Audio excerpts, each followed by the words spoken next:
형 let's go 저 건물을 찾으러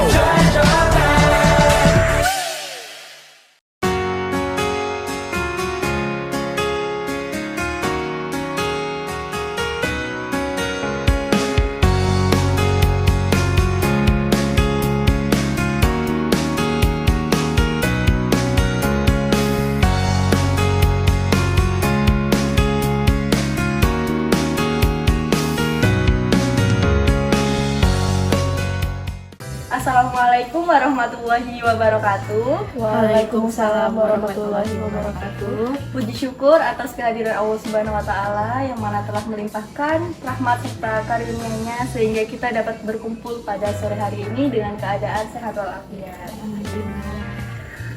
Kedua kalinya, salawat serta salam tak lupa kami haturkan kepada junjungan kita Nabi Agung Muhammad SAW, yang mana kita tunggu syafaatnya di yaumul akhir nanti. Sebelumnya saya ucapkan terima kasih kepada kakak-kakak sekalian yang telah meluangkan waktu untuk ikut dalam acara pada sore hari ini. Saya memperkenalkan diri, saya Wulan Ayu Putri dari Prodi S1 Kebidanan Universitas Aisyah Yogyakarta. Sebelumnya, bolehkah saya berkenalan dengan kakak-kakak yang ada di sini? Ya, nama saya Sila Istri Saputri dari Prodi Pendidikan Bahasa Inggris Universitas Aisyah Yogyakarta. Kalau saya Aisyah Sekar Kilanti dari S1 Psikologi Universitas Aisyah Yogyakarta. Baik, untuk keberlangsungan acara sore hari ini, baiknya kita baca basmalah bersama-sama. Bismillahirrahmanirrahim. Oke, kakak-kakak yang ada di sini. Jadi pada sore hari ini saya ingin memperkenalkan beberapa materi, dan materi yang akan saya bawakan yaitu tentang kesiapan menjadi orang tua. Oke, di sini kita masuk ke dalam topik pembahasan. Di sini ada 6 poin. Yang pertama ada definisi parenting, kemudian ada tujuan parenting, aspek yang mempengaruhi, kemudian prinsip parenting menurut Islam, hal yang perlu disiapkan, dan kesiapan menjadi orang tua. Di sini kita masuk ke dalam definisi. Jadi, definisi itu dimaknai sebagai proses pemanfaatan untuk mengasuh anak yang dilandasi oleh aturan-aturan. Dan di sini juga tertulis ada bahwa kesiapan menjadi orang tua itu ada 6 definisi, ada 6 dimensi. Yang pertama itu kesiapan secara emosional, kemudian kesiapan secara finansial, kesiapan secara fisik, sosial, manajemen, kemudian yang terakhir ada kesiapan antara orang tua. Kemudian selanjutnya kita masuk ke dalam tujuan.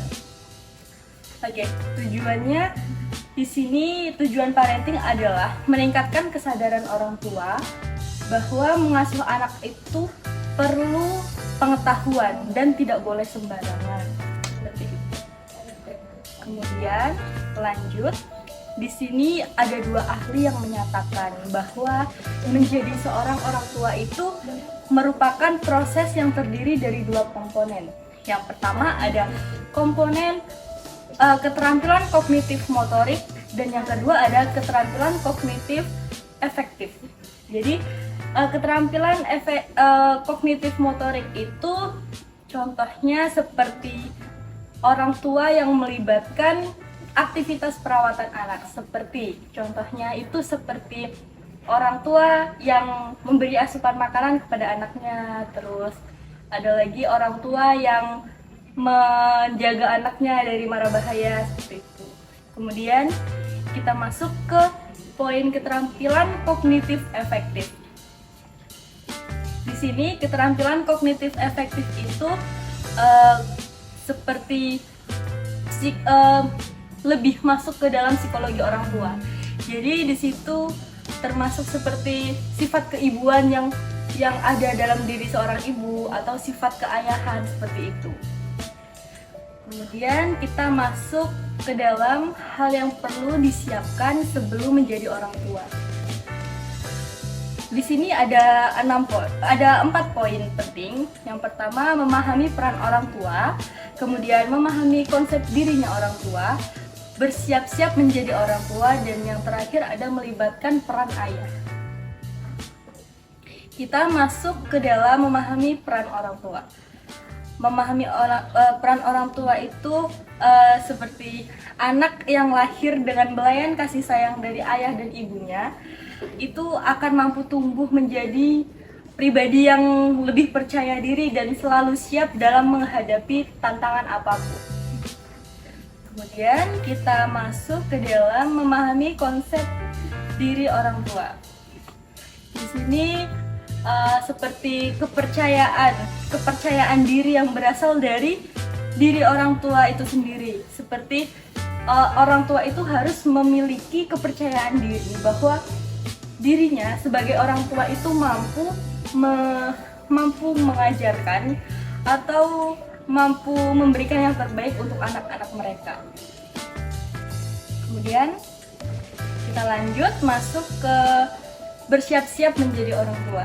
Di sini bersiap-siap menjadi orang tua itu karena di dalam keluarga. Karena keluarga itu termasuk unit terkecil yang ada di dalam masyarakat. Seperti contohnya, kita kan ada di suatu negara seperti Indonesia. Indonesia itu kan negara. Kemudian ada provinsi, ada kabupaten, ada kecamatan, ada desa, ada RW, ada RT. Nah, di dalam RT itu ada unit kecil yang kita sebut keluarga. Nah, itu termasuk unit kecil. Nah, keluarga ini termasuk atau merupakan tempat untuk mendidik dan membentuk moral pertama kali pada anak-anak mereka. Gitu. Kemudian di sini yang terakhir melibatkan peran ayah. Jadi di dalam sebuah keluarga tidak hanya ibu yang sangat berperan penting dalam pendidikan anak atau pengasuhan. Jadi peran orang tua seperti ayah itu juga sangat penting ya. Sudah, kemudian kita di sini kita masuk kesiapan menjadi orang tua di dalam Islam. Di sini Sayyidina Ali pernah berkata, "Didiklah anakmu sesuai dengan zamannya, karena mereka tidak hidup di zamanmu." Di sini bisa diartikan bahwa orang tua itu harus layak mendidik anaknya seperti zaman yang sedang dia alami. Jadi kadang itu ada orang tua yang mendidik anaknya sesuai, seperti contohnya, "Nak, kamu harus seperti ini, seperti itu." Karena dulu ayah juga seperti ini, seperti itu. Itu sebenarnya bahkan dari Sayyidina Ali saja sudah mengatakan bahwa itu tidak dianjurkan, karena perbedaan zaman itu akan banyak perubahan yang tertentu seperti itu. Kemudian kita masuk ke dalam prinsip orang tua yang baik menurut Islam. Oke, prinsip orang tua yang baik menurut Islam itu di sini di sini tertulis hadis Sahih Muslim, setiap anak yang lahir ke dunia itu dalam keadaan yang suci. Jadi orang tuanya lah yang membuat anak-anak tersebut menjadi Kristen atau Yahudi. Jadi di sini bisa disampaikan bahwa berarti kunci pertama itu ada di dalam diri orang tua. Karena setiap anak yang lahir itu kan semuanya suci. Jadi apabila ada kesalahan pada anak di saat perkembangannya, berarti itu masalah pertama ada di dalam keluarga dan contohnya, dan itu merujuk kepada orang tua.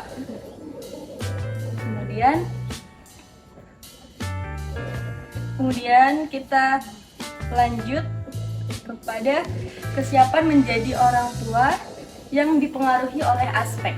Di sini ada 5 poin. Yang pertama, kesiapan fisik, kesiapan finansial, kesiapan sosial, kesiapan psikologis, dan kesiapan intelektual. Kita masuk ke persiapan fisik. Jadi untuk semua para kakak-kakak atau teman-teman kakak-kakak, apabila mereka ingin melangsungkan pernikahan, kan otomatis mereka akan merencanakan untuk memiliki seorang anak. Nah, di situ kita harus harus melakukan tes kesehatan untuk memastikan kondisi kesehatannya. Kemudian pada kesiapan finansial. Kesiapan finansial ini seperti kesiapan keuangan. Jadi di dalam membangun suatu keluarga, jadi harus mencukupi keperluan anak, istri, dan keluarganya, seperti itu. Kemudian ada kesiapan sosial. Nah, di kesiapan sosial ini bisa kita artikan sebagai seorang orang tua yang sudah memiliki keluarga. Pasti mereka kan sudah memiliki rumah atau mereka harus tinggal terpisah dari keluarga sebelumnya. Jadi di situ kita punya rumah, kita bangun rumah sendiri di kalangan masyarakat, berarti paling tidak kita harus bisa bersosialisasi dengan masyarakat selain. Jadi kita di situ peran orang tua sangat penting untuk kesiapan sosialnya. Kemudian ada persiapan psikologis. Persiapan psikologis ini merujuk kepada lebih merujuk pada kesiapan menjadi seorang ibu, karena psikologi seorang ibu itu sangat berperan penting dari mulai dia mulai mengandung sampai dia melahirkan, sampai dia menjadi seorang ibu, bahkan anaknya bertumbuh dewasa, itu setiap hari itu menjadi pelajaran baru kan bagi dia. Jadi benar-benar psikologis dia itu harus benar-benar yang kuat. Jadi kesiapan seorang ayah ini juga psikologi seorang ayah ini sangat penting di dalam persiapan menjadi orang tua. Kemudian yang terakhir ada kesiapan intelektual. Jadi di sini memahami kesiapan intelektual itu seperti memahami tanggung jawab dan komitmen sebagai orang tua. Jadi setiap orang tua itu harus memiliki komitmen dan tanggung jawab terhadap keluarga serta anak-anaknya, seperti itu. Sudah cukup dari materi yang saya sampaikan. Apakah ada yang ingin dipertanyakan ya kakak-kakak? Sudah cukup jelas ya. Sudah cukup jelas. Oke, sepertinya saya yang ingin bertanya pada kakak-kakak. Oke. Sebutkan aspek apa saja yang perlu disiapkan sebelum menjadi orang tua. Yang pertama itu memahami konsep diri dari orang tua. Ya, Yang kedua itu peran menjadi orang tua, bersiap-siap menjadi orang tua. Terus yang terakhir itu melibatkan peran seorang ayah. Oh ya, betul. Terima kasih kepada kakak-kakak sekalian atas waktunya sore hari ini. Sepertinya materi dari saya cukup, dan semoga materi yang saya sampaikan ini bermanfaat untuk kakak-kakak sekalian. Sebelum kita mengakhiri acara pada sore hari ini, baiknya kita mengucapkan hamdalah bersama-sama. Alhamdulillahirabbil alamin. Billahi taufiq wal hidayah. Assalamualaikum warahmatullahi wabarakatuh. Waalaikumsalam warahmatullahi wabarakatuh. Terima kasih Kak.